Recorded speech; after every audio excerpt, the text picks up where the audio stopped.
Gainz Nation, what is going on, y'all? We are recording this on the day that this will likely post. A little bit of a weird week for us, huh, buddy?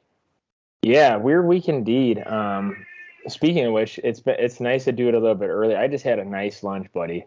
I'll you know what? I'll give the Gainz Nation the tip and trick. I don't know if I mentioned it before. I don't even know if I mentioned it to you. So I upgraded cooking my rice. So instead of just using water, so remember I told you you gotta wash the rice at least 3 times. I like to wash it 3 times, drain it, and then the third time I let it soak. I let the rice soak for about 30 minutes, and then I start cooking. Sometimes, like if I'm using water, I'll rinse or I'll drain it one more time, and then fill it up and cook it. But the game changer I'm about to tell you guys right now, record right now for $5.99, okay, for a month. I'll tell you the secret. No, I'm just kidding. I'm not gonna make you wait. But so beef broth or chicken broth or any kind of broth, or if you don't have broth on hand, and some people have it in their kitchen cabinets, if you have bouillon cubes, throw that with the water that's letting it soak in there. It'll kind of dissipate and season. And then once you start doing the cooking process, you're stirring. So it'll kind of get in all the rice molecules.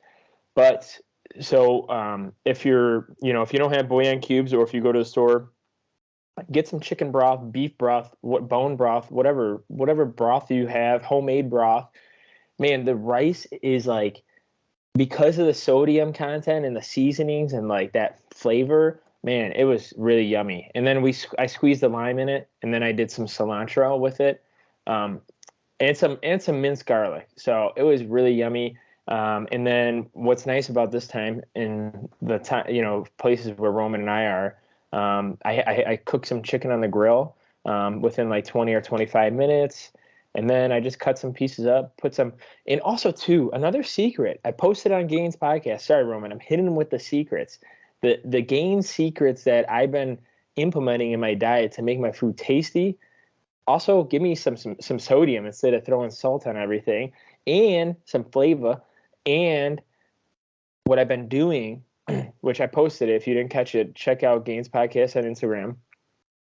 I pretty much have been using plain Greek yogurt as sour cream. So what it does is, and Roman, you might have been doing this. I'm late to the game. I've been using it for like a sour cream and making everything like creamy, because I eat a lot of rice and meat mixtures. It pairs really nice with, like, because I like hot sauce or like spicy mustard. I really dig spicy mustard. It pairs really well with that, and it gives like a creamy texture to like when you're eating like rice and meat, which is like.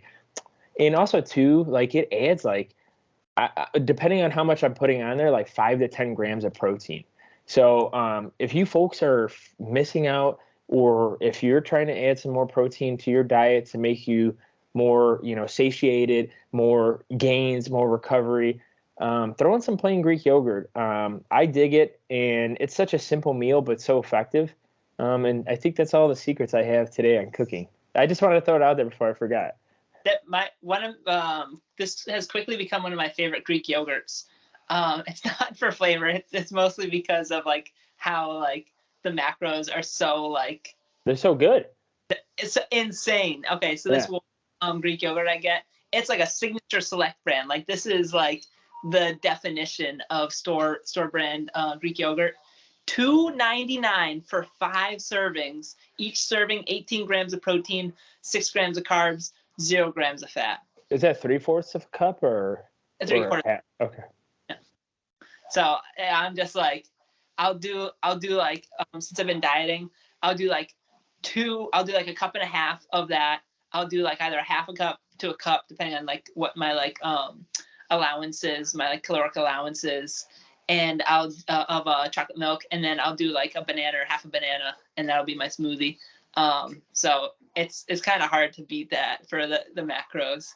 Yeah, and honestly, the only problem I had with plain Greek yogurt was a transition from like, because Roman and I, we eat like vanilla yogurt, so it's like sugar added, and it has a sweetened taste to it, which I do get still. So I'll get vanilla Greek yogurt and then plain Greek yogurt, and then like another dairy protein option I get it all the time, like every week, is like cottage cheese. And what I'll do is for that, I'll actually mix the cottage cheese with vanilla Greek yogurt and just mix it around. And then if I didn't have any fruit throughout the day, like I'll throw like blueberries or maybe pieces of banana, whatever the case is, blackberries, whatever I have on hand.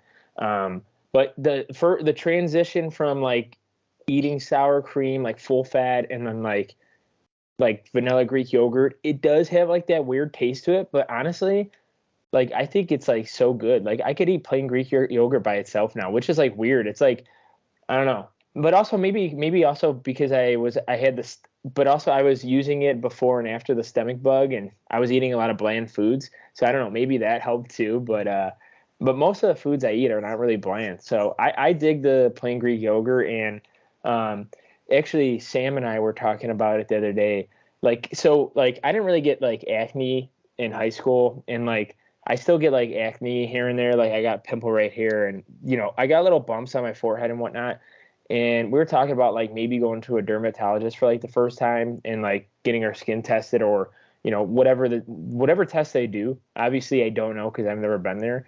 And we're just trying to like think about like what could be possibly like something that like could, and these are all rumors probably.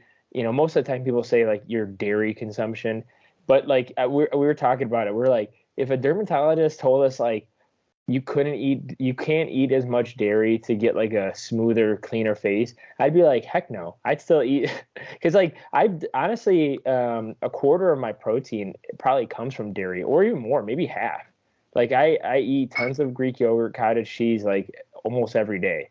And like milk proteins. And then would you consider, no, whey protein wouldn't be considered a dairy protein, or could be because it's derived. Yeah, I would. Yeah, so probably 50% then. Yeah. So if that was the case, I've made that determination to be like, nah, I can't do it. Sorry, I can't give it up. Like, there's no way I would have to consume more animal proteins, which, it's not the easiest thing, especially when you're trying to eat like 180 to 200 grams a day. So that's it, Roman. I don't got anything else. I mean, whatever you want to say, because we might want to start the topic. We got like 23 minutes, but I feel like I would probably do like jerk chicken for almost every meal at this point. Yeah. Yeah. Honestly, I also too, like the other day, I haven't made an egg salad sandwich in forever, and I'm like, you know what? Like I could probably eat eggs like pretty much like two meals a day too. Like eggs are like I don't know, because I like to cook them in the morning, but like I did like an egg salad sandwich on sourdough. Man, it's so good. I can't. The thing about it though is it's like I am like intolerably smelly if I have more than eggs in a day. So I try to limit it to one meal, because I'm also like consuming a lot of dairy protein. So like sometimes like I've heard rumors that like the Nuclear Regulatory Commission has like talked about coming in and just taping off this whole area. They're like, no one in, no one out. Like this guy is blowing up like mushroom clouds above his house. Yeah, I wonder if that's like a gut biome thing. Like, cause I remember someone at our company told me that they're allergic to eggs, and maybe I don't even know. Could you be allergic to eggs? Yeah, of course. Yeah. Really? Yeah, I don't know. Maybe I thought like maybe like because I didn't ask him, but like I'm like maybe he just like clears the room so much when he eats eggs that he doesn't want to clear the room anymore, and he just kind of says he's allergic so he doesn't get himself in that like position ever again. Like a work position or relationship position. So I think it's one of the more common ones. I think it's like peanuts, tree nuts, soy, shellfish, eggs, dairy, and there's one more that I'm missing right now. Another protein. Yeah, I'm not sure, but I think those are the most common. Can you be allergic to animal protein? Yeah, for sure. There's some people like in the carnivore. If you're allergic to eggs, are you allergic to chicken? I don't know. Question. I think I would think no. Like, I don't think you necessarily, like, if you are allergic to eggs, are you also allergic to chicken? But I'm not sure. That would be, that's a good question. if you know, paste some research in the comment section below, if you use YouTube. Also, before we start, because we probably should start, Roman, shout out to one of our listeners, Matt. He messaged me yesterday. He benched 315 pounds. So shout out to him, man. He's killing it, man. He's like one of these guys I've known forever since like I was a kid. And yeah, good job to you, Matt. That's crazy impressive. Nice work, Matt. Yeah, but yeah, man, Roman, what are we talking today? Because we got about like 20 minutes left, and I want to make sure. Some people are like, well, the topic says this. Let's get to it, baby. I know you got a lot of good notes too, so I don't want to interrupt with that. All right, we're talking about, so this may be geared towards beginners, but we're also going to be talking about, we'll nuance the conversation more towards like the middle part and towards the end. So you could fast forward a little bit if you're already at this point, but we're talking about how you, Gainz listener, thanks for tuning in, can achieve your first pull-up.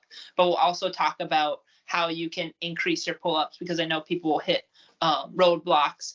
And we'll also talk about generally growing your back, or getting your back, or pulling type movements, increasing your strength for pulling type movements. So that's the focus today. I can jump right in if you want. Go ahead, buddy. I already talked too much today. So. All right, sweet. So I think the first things first, when it comes to getting your first pull-up, be very specific in how you define your goal. So we always like to start here, right? So I kind of got obnoxiously specific here, so I'll kind of read out how I put this out there. But it's important that you do this, and we like to use a framework called SMART, or it's specific, measurable, attainable, results-oriented, and time-based for goal creation.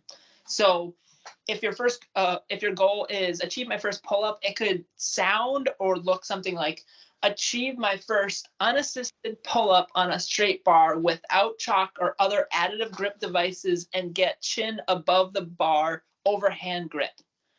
That's how specific I got with my language. You don't have to necessarily be as specific as that, but the whole point behind that is, it's like, at what point do you want to say you've achieved that goal? Let's say you got your chin to, like, you got to the top part of your chin, for example. Are you going to say that you like hit your goal, or no, I failed on my first rep, so I'm going to continue to work on it, and I'm going to work back, but that was a great way that I've like moved up the progression scale.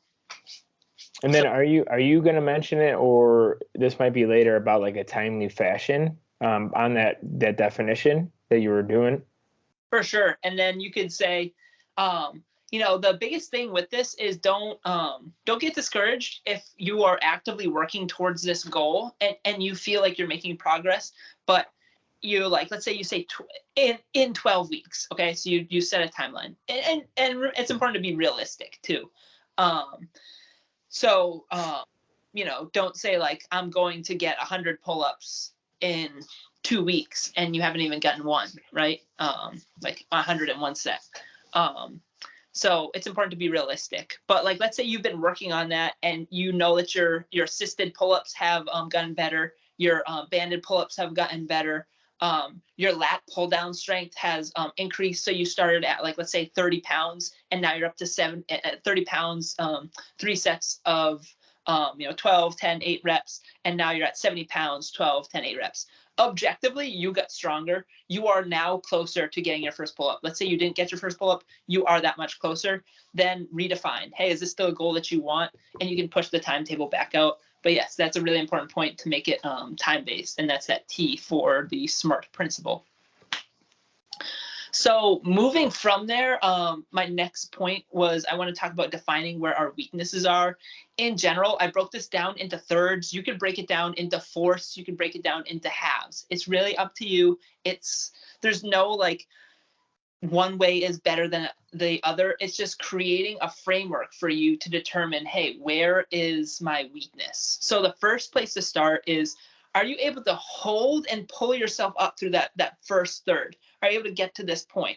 one thing you can determine: holds. How long can you hold on top of onto a straight bar for? Can you hold up your body weight for 30 seconds? If so, most likely that bottom position is strong enough for you. Then try and do scap pull-ups. That's where you're taking your scapula here, or the shoulder blade bone, people will call it, and you're essentially moving it down the rib cage. Can you do these? If you can, most likely the bottom part of the pull-up is not your hardest part. If you're having troubles here, this may be an area to start. You might want to just start with holds and also start with scap pull-ups, for example, before you move into assisted pull-ups on the weight selectorizer machine, or with like banded pull-ups. I see a lot of people do banded pull-ups. So that's one thing to consider, or I would say that's the first third of the pull-up. The next third I define broadly as, I believe, the arms approximately at 90 degrees. So here, up to that like 45-degree point, like here. So getting here with the bar just above your head potentially to here. Are you able to do this, to get to this point? If you are, or this is where your challenge is, this, I believe, if you pass this test, you can do the scap pull-ups and you're getting to this point here, this is really where you want to start to add in assisted pull-ups. So if you work out at a gym, a lot of gyms have the assisted pull-up machine. Go to it, get to a weight where you're comfortable. Either, my recommendation is start it in that like 8 to 12 rep range. But if you'd like to be more specific towards that first pull-up, go for it. You can go as close to that 3 to 5 rep range as possible. I would try to say start in that 3 to 5 rep range as opposed to 1 to 3, for example, just so that you can work back on form. If you're working towards your first pull-up and you're in that 1 to 3 rep range, for example, I'm not huge about like your pull-up has to be perfect. It has to look a certain way, but there certainly is a range of how it should look. If your pull-up looks something along the lines of this, like there's a lot of wasted energy there, right? Real quickly on that machine, correct me if I'm wrong, but pretty sure all of them, for that one, the heavier the weight, the easier the resistance, and the lighter the weight, it's going to be closest to a body weight pull-up. So if you're 200 pounds and you put 200 pounds on there, I think that's like, I'm not sure about the resistance, but what I would say is probably, instead of like, when you're using a machine, you kind of start at like 20 pounds, 40 pounds. And then, okay, if it's light, I'm going to go to like 60 pounds, 80 pounds. For this one, you want to kind of, I think I don't know if all of them start at, or the easiest part is the 300. I don't even know if it's in pounds. Maybe it is not. I don't know. I think it is in pounds, but yeah. So I would probably just start there. And then if that third position that Roman's talking about, or the middle position, the 90 degree to 45 degree angle, I would just say start there and see if you could do like, you said the 12 how many reps? 12 to 12, I would say 8 to 12. Yeah, 8 to 12 reps. And then, maybe go up to 280, go up to 260. So remember, on the machine that Roman's talking about, just keep that in mind. Sorry, Roman, I just want to mention that. No, that's a great point. So I would suspect that most have weight in pounds if this is a US based gym, but some might just have a number on it. So it might be like 1 to 10 or 1 to 18, for example. In that case, use your best judgment. You can mess around a little bit. You have 3 to 5, maybe even upwards of 6 working sets that you could get into, like to start. I would caution you, do probably like the 3 to 4 sets. The first couple of sets, you can kind of just play around to see what is a relatively difficult weight, for example, for you to get to that rep range you define. If you say 5 to 8, then stay in that 5 to 8 rep range. If you get to 8 and you're still like boom, boom, boom, boom, okay, well, take a little bit of the resistance off, for example. So no, that's a really good point. And then another thing you can do, if you don't, Yeah, another thing you can do if you don't have a weight selectorizer machine, because they can be pricey and they're large. So if you work out at home, for example, you could go to Walmart to pick up a band. You could buy them off of Amazon. You could go to your local gym equipment store, whatever it might be, Eastern, Sports Mountain, et cetera, et cetera. So you'd want to get a band. You'd want to set it up. There's a couple ways you can set it up.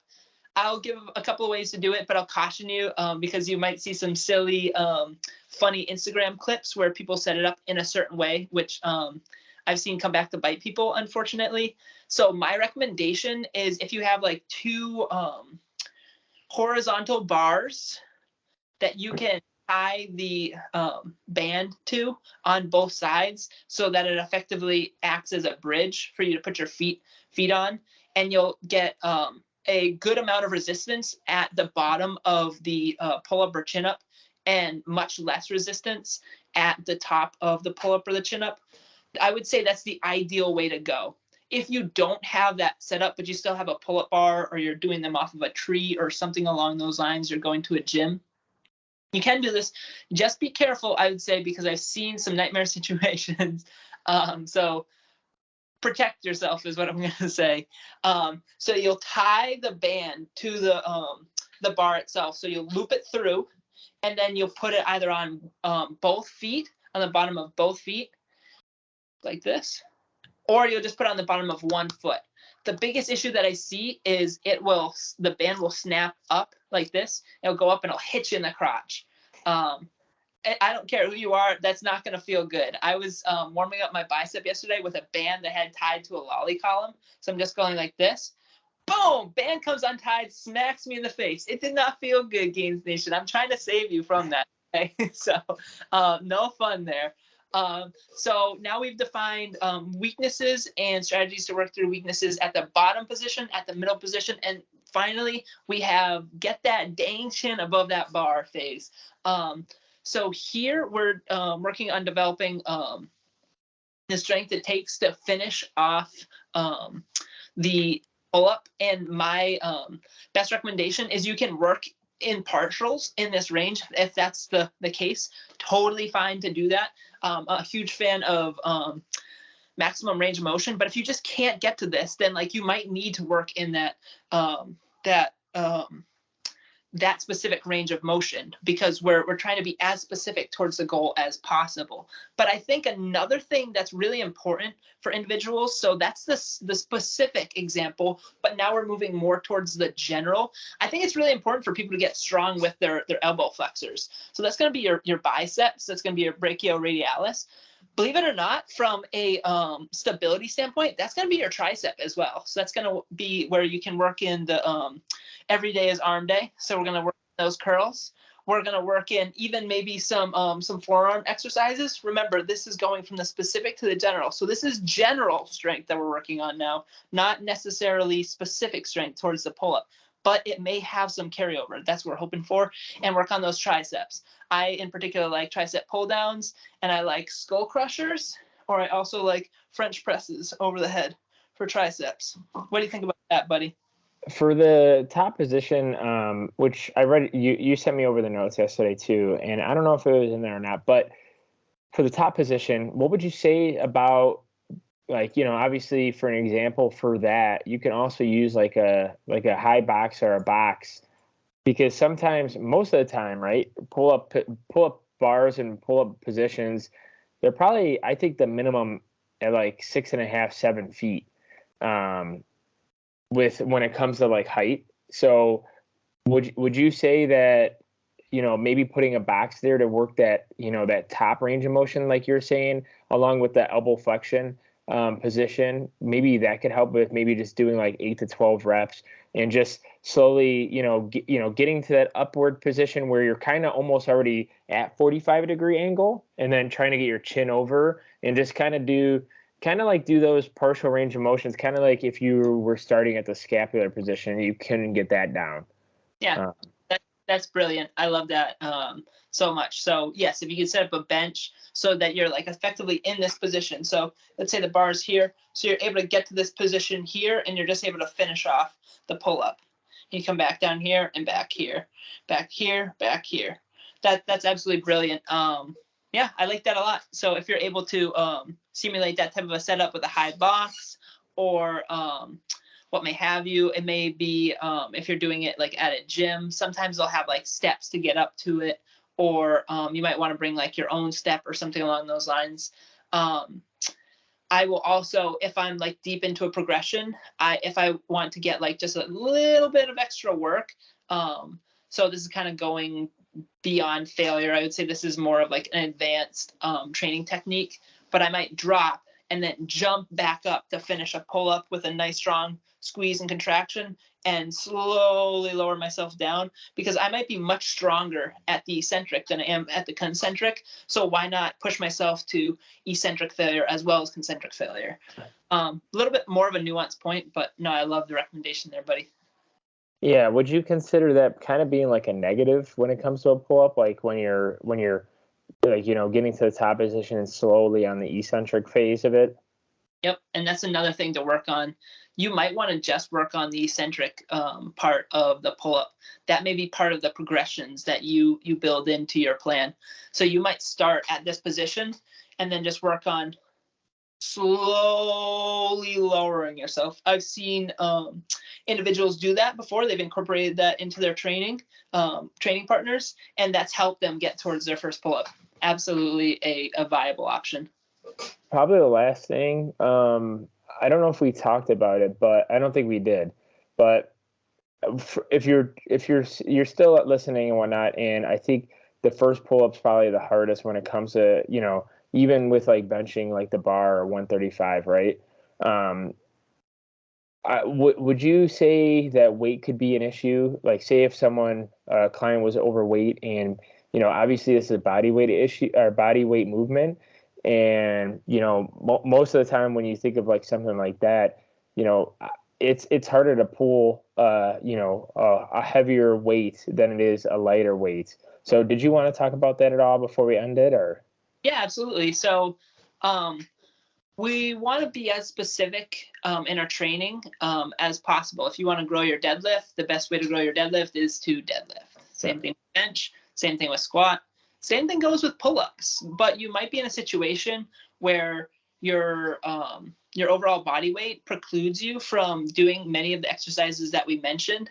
I would say lat pull down is going to be your best friend. That's the closest you can get to at that point, and just grow your lat pull down. You're going to get your lat pull down to a point where you're going to get pretty stinking close to being able to get that first lat pull down, and then or that first pull up, my apologies. So when you get to the end of that progression, you might be like so burnt out of the lat pull down, you might then want to work into, okay, I want to now try the selectorized machine and progress that as far as you can. And let's say you're still working towards that first pull up, you get sick of that, you don't want to move to that pull down, you're done with the selectorized machine. Now you go to banded pull ups and you work that as much as you can. So that would be like my kind of general advice for somebody in that situation. Awesome. Yeah. Yeah. I was just wondering because, yeah, it's just something to keep in mind. And, obviously keep in mind for everything, but I love it, man. I love this. I love the episode because, like, even if you're not a beginner, it can kind of tell you where, you lack in like a bench press, right? So maybe the top portion is your hardest, or a squat, like the bottom position is your hardest. So you do like something like Anderson squats. And it always ties back to multiple things what we talk about, and that's why I like this type of work and what you put through with the notes, because it kind of could help someone that's listening, that's intermediate or advanced, that's listening to the podcast right now too. So even if you are a beginner and you took that information, I think what Roman kind of told you with his notes will kind of guide you to like much bigger things. If you determine that bodybuilding, powerlifting, Olympic lifting is your thing, maybe that's what you want to do. And I think that's a good start. And I think that's a good like base to know more about, doing your first push-up, doing your first squat, bench, stuff like that. So I love it, buddy. I don't have anything else to add. Just 3 quick notes. I want to bring one was plan your deloads. I would say probably anywhere between like every like 3 to 6, every 3 to 8 weeks. So all you essentially would do is reduce the amount of volume or reduce the overall amount of like work that you're doing, and you would do it for maybe a couple sessions, maybe a week. It's dependent on your own specific recovery. There's certain things not to worry about, so I'm just going to kind of go over a laundry list of them. Don't worry about scapular positioning. You'll see that like on YouTube and stuff like that. People say like your scapula must be perfectly balanced, and it's like, well, my scapula might be elevated several millimeters by the way that my back naturally sits, or you might have scoliosis that may allow it to don't worry about scapular positioning. Don't worry about biomechanics. Your body is the way your body is, and that's how it's going to be. Just work on developing those progressions, overload, keep recovery in mind. Nutritional optimization, you're not going to achieve it. You can work towards it. Don't worry about it. Sleep optimization, you're not going to achieve it. You can work towards it. Nothing to worry about. Anything optimization, it's like a fallacy. You can do your best, but like control what you can control within your abilities. And then the last thing, just be patient. It will come if you're doing the things that we're talking about, and you stay true to like your goal. Like you will achieve that. Sweet, buddy. Thank you guys for listening, watching. Follow us, like, comment, subscribe. Instagram, we're on all audio and video platforms. We'll see you guys on the next one. Peace.